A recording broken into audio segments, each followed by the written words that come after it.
Moonshot is one of the best team experiences I've had in working at Techcabal. Techcabal's big event. We didn't have a name for it at the time. Remember, I was like, how big can it be? As I've done events, how big can it be?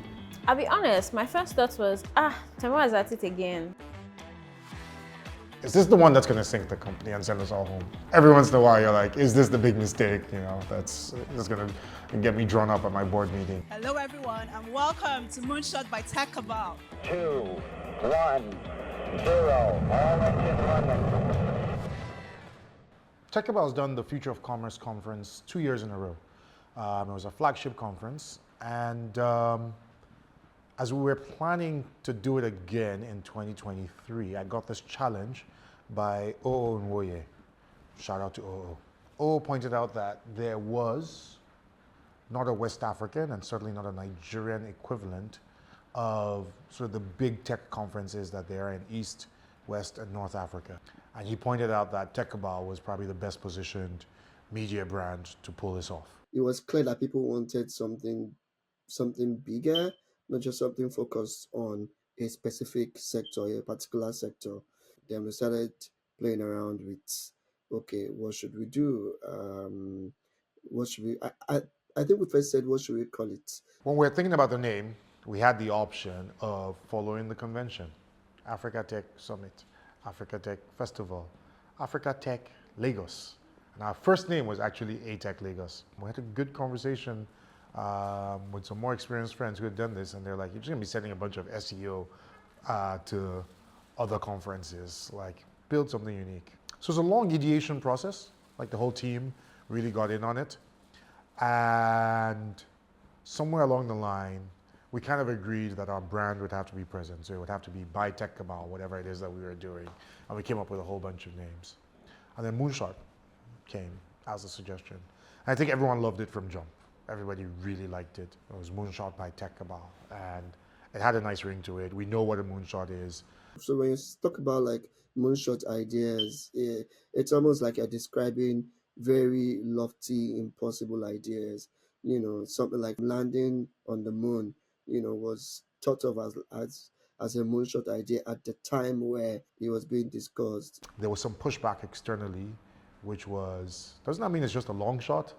Like, doesn't that mean that all African startups or all Nigerian startups are just like, they're shooting for this big impossible target? And we had to do like a lot of thinking internally.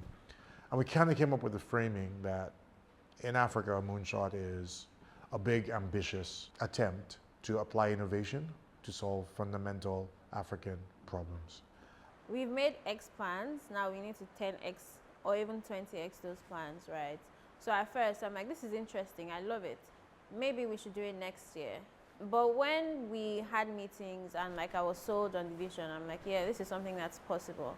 And then I had to sell it to my team, right? Who's going to actually do the actual selling. The first team to kind of like come on board was the BizDev team, because they'd been pushing Future of Commerce. We gave them this target by the end of Q1. We want you to have sold all the events for this year. At the end of Q1, we were like, oh, by the way, we're changing the name of our flagship conference and the entire direction of it. We sold it to sponsors. We spoke to any and everyone who was ready to listen, right? If you gave us a no before, chances are 2 months after we're back to you again saying, here, this is a bigger picture, right? Think of it this way. So we really understood the vision for the event, and that's how we were able to sell it to sponsors. And that was critical, so getting really great partners. I think the other thing was when we started to speak to potential speakers, and in defining the concept, we'd said, look, we're gonna have 2,000 people at this thing. We just set a target. We knew kind of what the size of the competing conferences across the continent were. We knew what was reasonable given the space constraints that we could. And we said, look, we're gonna have 2,000 people. We're gonna have 50 plus speakers.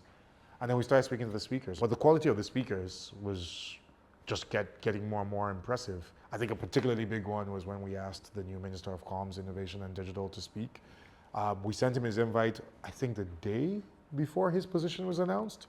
So we sent him an invite to speak because he's a brilliant thinker, he's a brilliant member of the community, he's always been one of the big drivers of our innovation ecosystem. And then he gets announced as minister, and then we had a minister and he had agreed to speak, and we were very, very excited about that.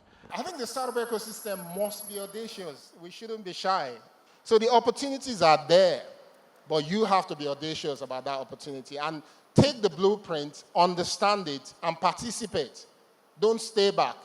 Don't say the government is never going to talk to us. There was some research I actually went into settling on those content tracks, before. So a bit of background research on what are some of the interesting sectors, what are some of the, if you would say, emerging sectors as well. What are some of the sectors that will shape the future? Obviously, we wanted to keep future of commerce, because we believe that it's going to be a very important, space.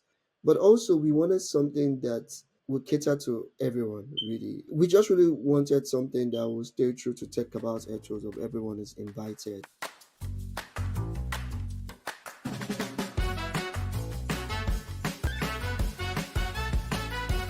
We first of all decided on a design style. We said we wanted it to be neo-brutalism. And just for context, neo-brutalism is a kind of design style that mirrors architecture. If you look at my mood board, there's a bit of architecture. There's even buildings inside there to show you where we drew inspirations from. How far can I go? And they were like, go as far as you want. And that's one of the best things about BCM. Like, you want to be mad, be mad.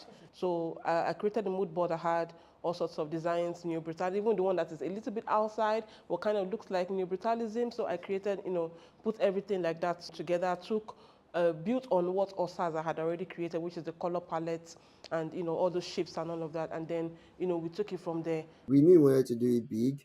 We knew it was going to be the first, 2-day event that we've had. We were very open. Events are a ton of work. Physical events are a ton of work. So some context for Future of Commerce, we usually have it as a hybrid event, right? We have maybe 200 people in person, invites only. But this year we said we're going to sell 2,000 tickets, right? That's an ambitious number. First of all, there's no money in the country. So at that time I was thinking, okay, this is bigger than I had initially thought, but it was fine because we were already sold on the initial idea. Yeah, there were a few hairy moments there where we just worried about the scale of it. We worried about the financial impact of it.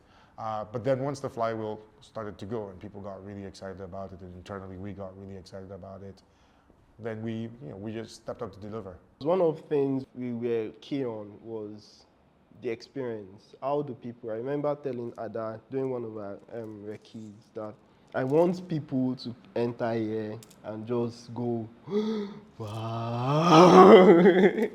Just that unforgettable experience. Like, that was one of the key things I kept hammering on. Being on stage, looking out to a completely full main hall on day one with the minister on ground, in person. If you've never booked a minister as a speaker and done the coordination for protocol, it's not easy. But yeah, with him in there with about 500 people in a hall that was meant for 400 people, all standing there, or sitting and standing there, excited about it. The production was tight. The hall looked fantastic. Sponsors were happy. People were coming in through the gate, more and more people coming in through the gate. The exhibitors were there. We knew we had something special. We knew we had an event that felt very different than anything anybody else had done.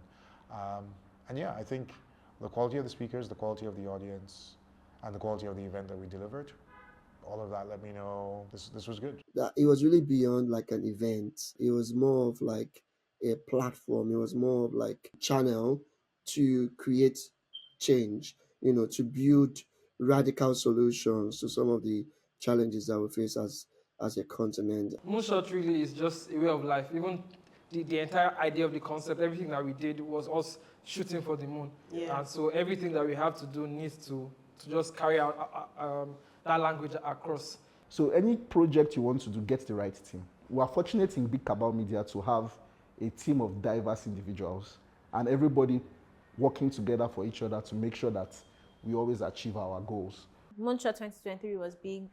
Wait until you see Moonshot 2024. We're definitely going to do something a lot different, a lot bigger. We're going to put some new formats One of the things that we're trying to achieve is how do we go even beyond talk to kind of begin to build like policy documents, white papers from the event, so that we really have like actionable stuff. In addition to the panels, in addition to the fireside chats, in addition to the workshops and masterclasses, we are going to have a lot more demos of innovation at work and at play on the continent. You're going to be able to meet the people who are doing cutting edge technology work on the continent and how they're applying it to our problems.